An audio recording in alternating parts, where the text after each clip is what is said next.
He put the professional in professional football. The greatest coach ever. But don't take my word for it. Here's somebody's opinion you might have heard of. Because he's the greatest coach in the history of professional football.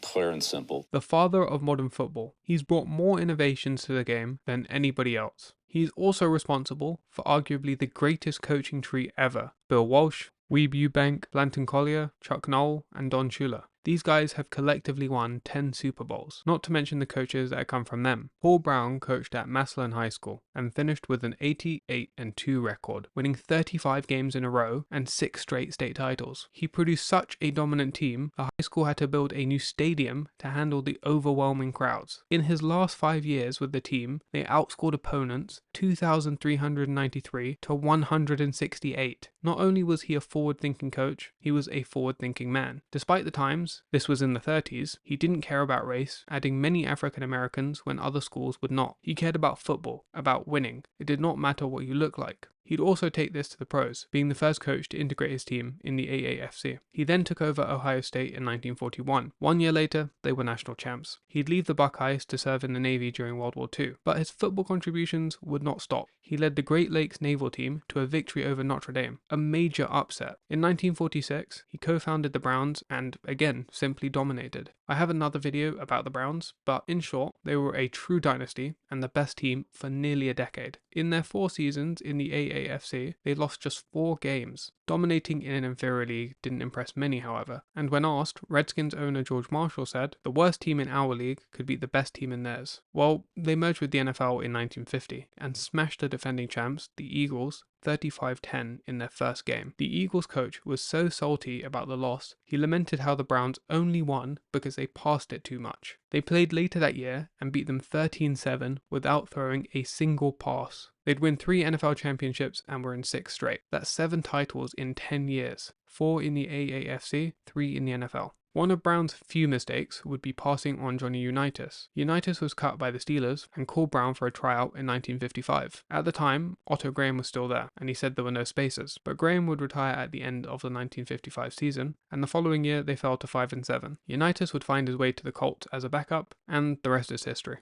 The Browns would get Jim Brown, however, who would lead the NFL in rushing yards in 1957, 58, 59, and 60. Despite his dominance, without a quarterback, they struggled to win a championship. In 1961, a group bought the Browns, and Art Modell led it. Previously, Brown was the sole decision maker. However, Art Modell didn't give Brown as much freedom as the previous owners, and tensions would rise. An inflection point would be when Brown traded running back Bobby Mitchell to the Redskins for Ernie Davis. Modell was livid, as Brown did not discuss the trade with him beforehand. Then, Davis was diagnosed with leukemia, which only made things worse. In his infinite wisdom, Art Modell fired Brown in 1962, citing player dissatisfaction. This guy was the Browns. The team was named after him. He led the Browns to the first undefeated pro football season when they went 15-0, and not only that, he was deeply connected to Northeast Ohio, the Browns, Ohio State, and Massillon High School. But after 5 years out of the game, retirement got boring, and he took his talents to Cincinnati, helping co-found the new team in 1968. Although he didn't have the same success he had with the Browns, he did what he could with the talent provided. The Bengals became the quickest expansion team to make the playoffs at the time, in their 3rd year, under Brown. With the help of Bill Walsh, they developed the infamous West Coast offense. Paul Brown's greatest mistake,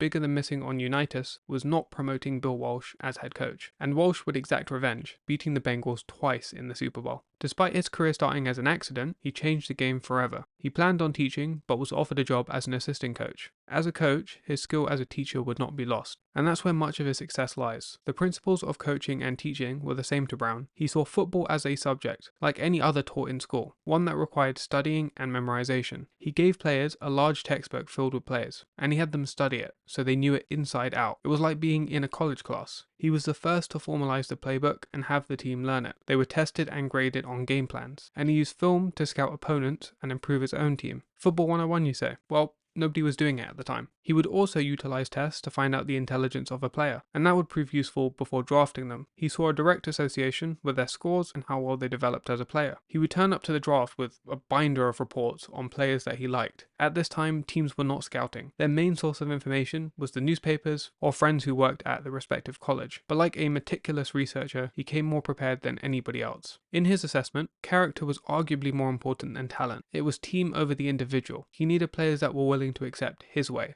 otherwise they had no place there. He once traded a receiver who complained about not getting enough targets at his previous team. Imagine Brown in today's league. His list of innovations are so long, we could turn each into a feature film. But a funny one is the first practice squad, then dubbed the taxi squad. Those who didn't make the team, but might get an opportunity if there was an injury, drove cabs. He was the first to use substitutions during a drive, to call plays himself rather than the quarterback, to hire a full-time staff. He also used the first radio helmet. He put a receiver in it, but the radio actually picked up signals from other stations, so it was difficult to use at times. During a game in New York, the quarterback came to the sideline and said, "Coach, some guy just got stabbed over on 5th Avenue. It picked up a local police station. Not too long after, the league would ban radio helmets for a good 40 years. He was an exceptionally detail-orientated person. His father worked as a railroad dispatcher. Every train had to be on time, and he would instill this punctuality and attention to detail to his son. Despite no Super Bowl rings, he goes down in history as one of the greatest, if not the greatest, with a final record of 213, 104, and 9.